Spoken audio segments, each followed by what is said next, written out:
Hi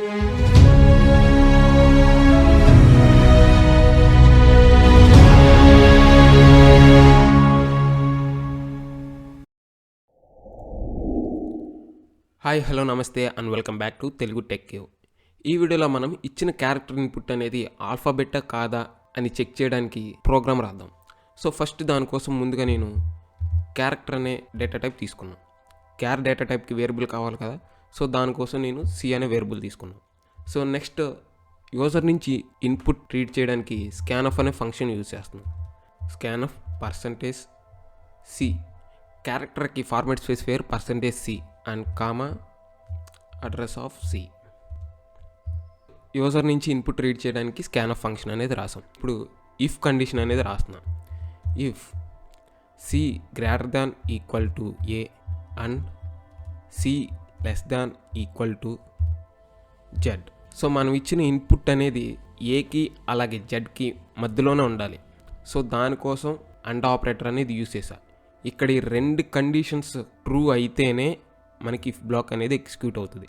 so user అనేవాళ్ళు ఇచ్చే character capital లెటర్స్లో ఉండొచ్చు లేదా స్మాల్ లెటర్స్లో ఉండొచ్చు.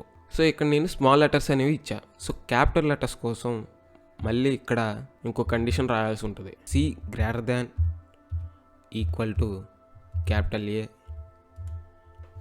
And C less than equal to capital Z. So next ఇక్కడ ఇఫ్ బ్లాక్లో printf %c is an alphabet. ఇచ్చిన ఇన్పుట్ అనేది ఆల్ఫాబెట్ అయితే ఈ ఇఫ్ బ్లాక్ అనేది ఎగ్జిక్యూట్ అవుతుంది. సో ఒకవేళ ఇచ్చిన ఇన్పుట్ ఆల్ఫాబెట్ కాకపోతే ఎల్స్ బ్లాక్ ఎగ్జిక్యూట్ అవుతుంది. సో దానికోసం else printf %c is not an alphabet.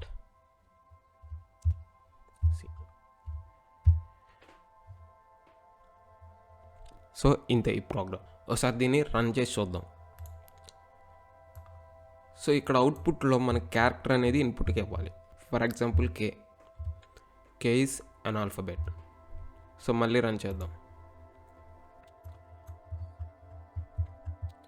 ఈసారి క్యాపిటల్ జే.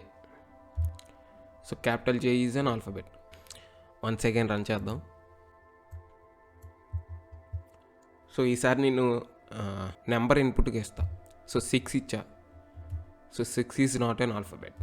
సో మనలో కొంతమంది తెలివైన విత్తనాలు ఉంటారు కాబట్టి వాళ్ళు ఒక క్యారెక్టర్ ఇన్పుట్గా ఎందుకు ఇవ్వాలి, 4-5 క్యారెక్టర్లు ఇన్పుట్గా ఇవ్వచ్చు కదా అని ఆలోచిస్తారు. ASDF 4 క్యారెక్టర్లు అనేది ఇన్పుట్గా ఇచ్చా. సో ఇప్పుడు దీన్ని అవుట్పుట్ ఏమొస్తుందంటే ఏ ఈజ్ అన్ ఆల్ఫాబెట్ అని వచ్చింది. మనం తీసుకున్నది character data type. So character data type variable అనేది ఒక్క క్యారెక్టర్ మాత్రమే స్టోర్ చేసుకోగలదు. సో మిగిలిన ఈ 3 క్యారెక్టర్స్ అనేవి టెర్మినేట్ అయిపోతాయి. అందుకే మనకి ఇక్కడ ఏ ఈజ్ అన్ ఆల్ఫాబెట్ అని ప్రింట్ అయింది. మళ్ళీ ఇంకోసారి రన్ చేద్దాం. ఈసారి ఇన్పుట్ 45K అని ఇచ్చా.